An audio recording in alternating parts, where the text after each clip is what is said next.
Hi, it's Alexis from Artists in Business, back with another video helping you turn your online art business into a success. Today, I'm going to show you how to start an art business online in 2023. Starting an art business online in 2023 can feel challenging and potentially overwhelming, but it's actually one of the best times to start your art business for one simple reason: an overly saturated online space. One of the most important facts to keep in mind in the current online space we all occupy is, without question, a saturated market. There are more people online than ever before, more businesses online than ever before, and more fatigue from being online than ever before. But one of the most important secrets you need to know that most business owners, especially creatives, can easily be unaware of is that starting a business in a saturated market is one of the best times to begin. Why? Because when you're selling something and you're new to market and no one has heard before about what you're selling and they're not educated on it, you have to spend 80% of your time, energy, and focus on educating your potential audience on what you're selling and how it will be beneficial for them and why it's a worthwhile investment. In an overly saturated market, that work is done for you. In fact, people are lining up to buy what you have to offer, fully knowledgeable about how it will benefit them in their lives. So, what is the key to making those sales from those people who should be lining up to buy your offers? The answer is to pull forward what sets you apart from everyone else. Now let's break that down by using an example outside of the art world, the beauty industry. Think about how many makeup companies there are in the world. There are so many, you can't even count them all. This is one of the reasons this is one of my favorite examples to use. Now think about the fact that all of those makeup companies sell their own version of a red lipstick. How in the world do they stay in business, let alone sell the same red lipstick that every other makeup company is selling? By pulling forward what sets that brand apart from the others.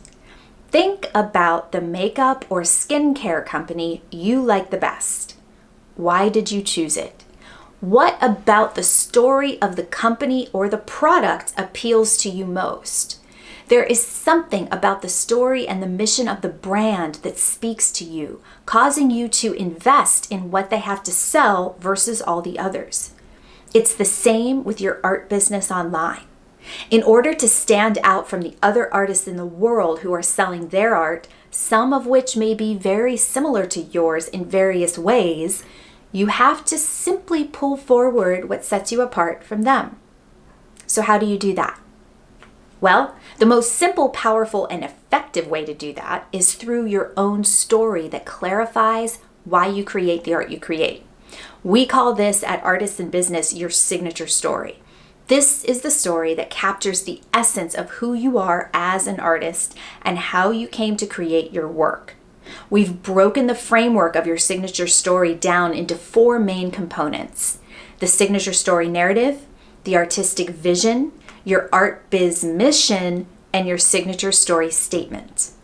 For more information and a detailed guide on each of those 4 components, along with a tutorial on how to put them together, see the link in the comments below.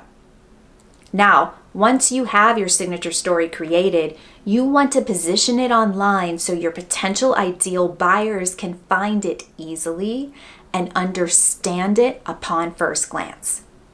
There are 3 main places you can plan to position your story online: on your About page, in your social media About sections and bios, and on your sales and opt-in pages, and pretty much in every piece of content you create. Now, your About page is the main page on your website. People who are interested in learning more about you and what you offer will visit. So it's a prime place to lay out your entire signature story. Some of the best About pages list all 4 parts of your signature story. In your social media platforms, you can add it to your about sections and or your bio sections to ensure everyone sees parts of it there. And for your sales and opt-in pages and all landing pages, you can share it in the humanistic section. In doing this, you create a sense of continuity for your audience across all places you spend time online, so they begin to see very clearly who you are, what your art is about, and what you stand for as an artist. This really sets the stage for you to connect with your ideal buyers on every level in every place they spend time online connecting with you.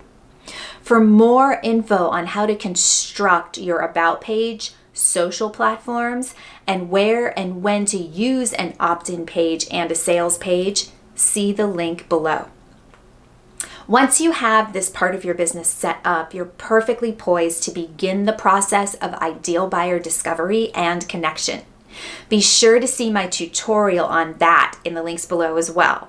But for now, what is your most burning question after watching this tutorial? Please share in the comments below so I can be sure to make more videos to answer your specific questions. And to keep up to date with the tutorials I post, be sure to hit the subscribe button. When you subscribe, you help us reach you with the content you need most and help other artists and creatives in the process.